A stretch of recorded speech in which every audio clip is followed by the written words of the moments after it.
falsus in omnium, in unum, falsus in omnium. Oo, sinabi rin ng Supreme Court na yan hindi applicable.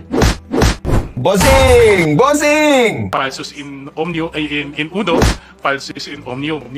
So, from a legal standpoint... from a legal standpoint, anong sabi sa kaso? It's not a positive rule of law. O yan! Bossing! Bossing!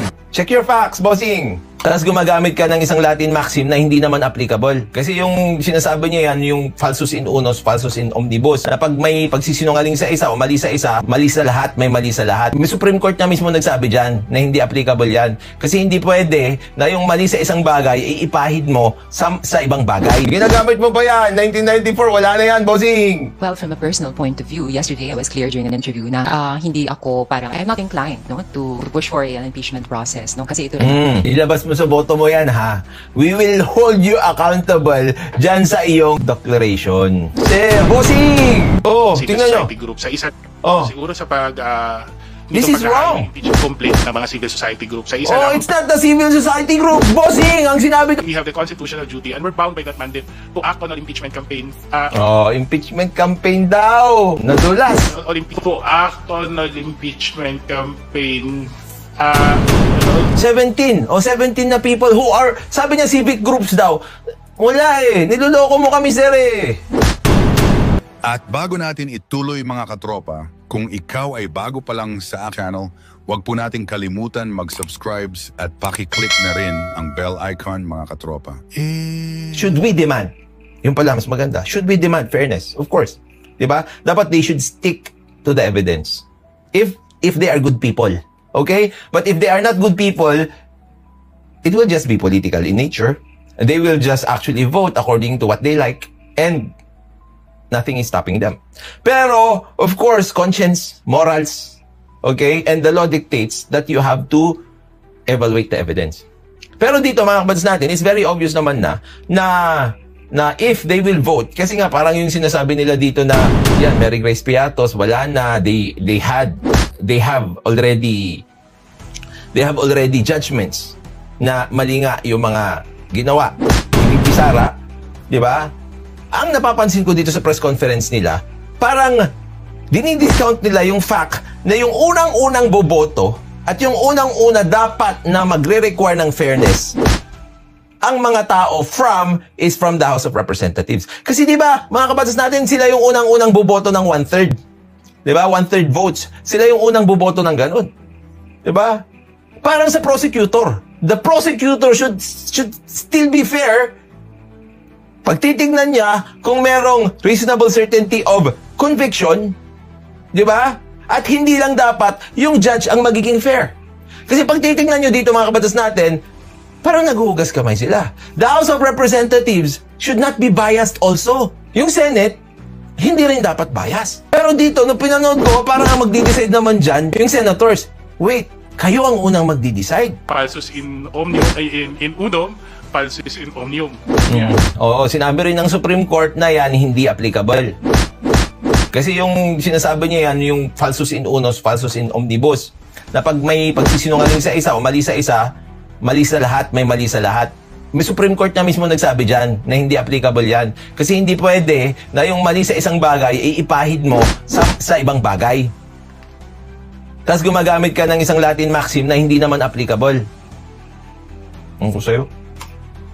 So, from a legal standpoint, we find... From a legal standpoint na hindi applicable, sabi ng Supreme Court. Ewan ko sa'yo. Ito, sa The Freeman pa. Anong kaso ito? GR number 104939, February 2, 1994. Sabi niya, the court stressed that the maxim falsus in uno, falsus in omnibus is not a positive rule of law and is in fact rarely applied in modern jurisprudence. It is not a positive rule of law. O anong sabi nitong si Bossing? Bossing! Bossing! Falsus in omnium, in unum, falsus in omnium. So, from a legal standpoint... from a legal standpoint, anong sabi sa kaso? It's not a positive rule of law. O yan! Bossing! Bossing! Check your facts, bossing! Probably kung sa kuan pa, may basis po tayo na tanungin. Kamusta buhay-buhay, bossing? Ginagamit mo pa yan. 1994, wala na yan, bossing. It's not a legal, it's not a positive rule of law, bossing. You are misleading the people if you are saying that, bossing, that's applicable. Oh, legal standpoint pa more. Suriin pa kung yung ibang mga resibo, yung ibang acknowledgement receipts, pareho din, kasing spurious din no acknowledgement receipt na pinirmahan ni Mary Grace Piatos. And then yesterday po, merong inihain yung unang impeachment complaint against Vice President Sara Duterte. Among the grounds cited, culpable violation of the Constitution, betrayal of public trust, alleged bribery, etc. Your comment po, and sa tingin niyo po ba may sapat na panahon pa ang mababang Well, from a personal point of view, yesterday I was clear during an interview na hindi ako parang, I'm not inclined no, to push for an impeachment process. No? Kasi ito Ilabas mo sa boto mo yan, ha? We will hold you accountable dyan sa iyong declaration. Okay?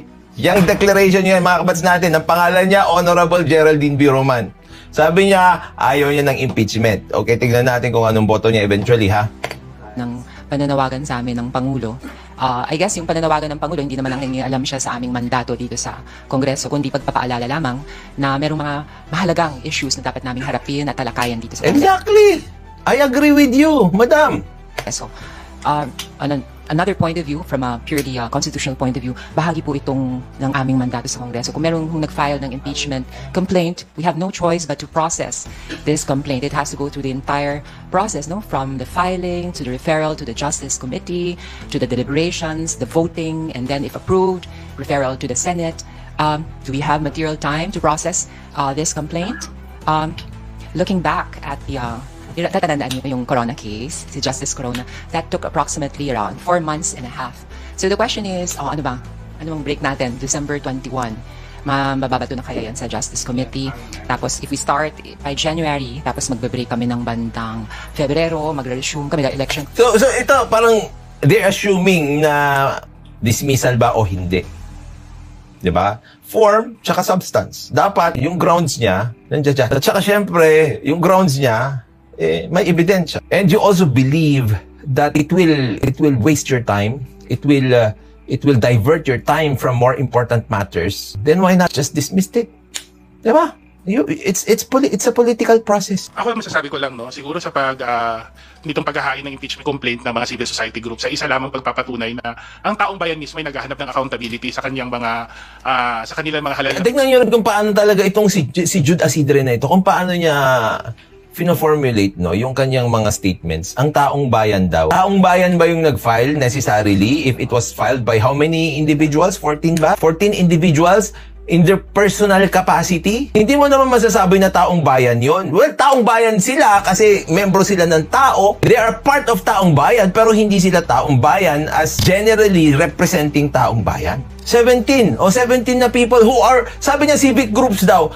Wala niloloko mo kami sir Sir, bossing! Sinabi ni Leila de Lima doon na they're not representing their civic groups, They're merely members of civic groups, bossing! Napanood ko rin yun, bossing! Huwag tayong ganyan, bossing! Ang taong bayan mismo ay naghahanap ng accountability sa civil society group. Sa isa, siguro sa this is wrong. Impeachment complaint ng mga civil society groups. Sa isa lamang, it's not the civil society groups, bossing! Ang sinabi, ganun ka dapat. Dapat ganito yan, bossing, no? Bossing, nung sinasabi, nung final ng mga civil society groups, ganun ka dapat. Kasi sila Leila de Lima mismo, siya mismo ang nagklaro na hindi civil society groups ang nag-file. They are filing it in their personal capacity. Goodness. Dapat gumanong ka. Ba naman to? You're twisting it. You're twisting the facts. siguro sa nitong paghahain ng impeachment complaint ng mga civil society groups. Sa isa lamang, wala Bossing! Huli ka, bossing! magpapatunay na ang taong bayan mismo ay naghahanap ng accountability Taong bayan!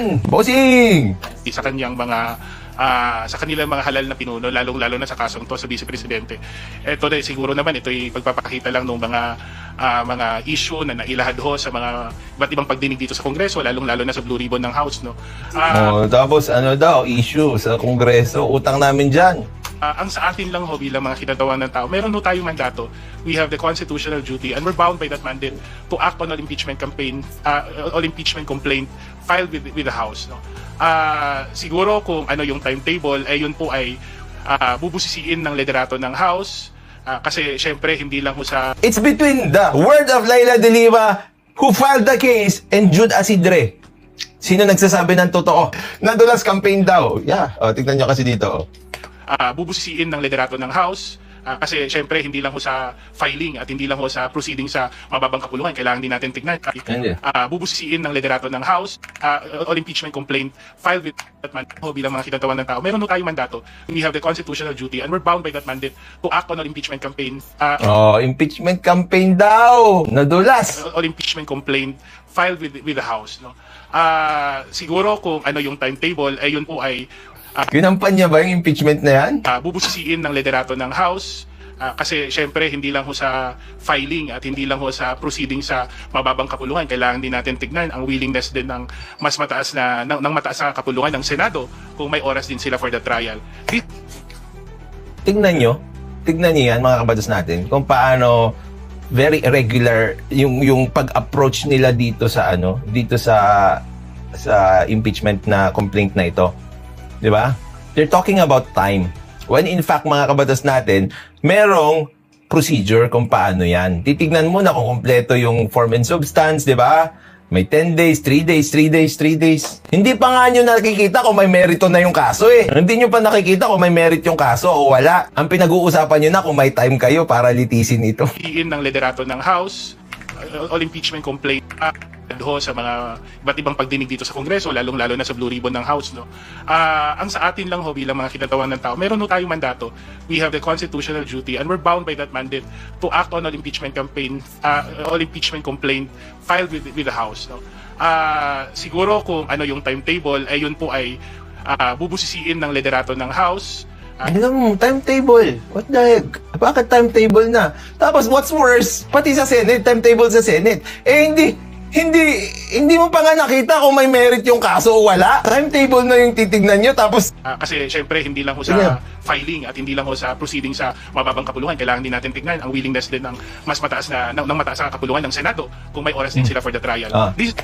mataas na kapulungan din ng Senado for the trial. Ba't titignan nyo na yung schedule? Hindi nyo pa nakikita yung merits ng kaso. Bakit ganun? Kapag may merito yung kaso, doon na kayo titingin ng schedule. Bakit schedule na yung pinag-uusapan natin? Hindi pa natin nakikita yung merit ng kaso. Hindi mo pwedeng sabihin na, hindi, gagamit naman sila ng oras para i-determine yung, gagamit sila ng oras. Pero nung sinasabi niya, you're talking about the trial already.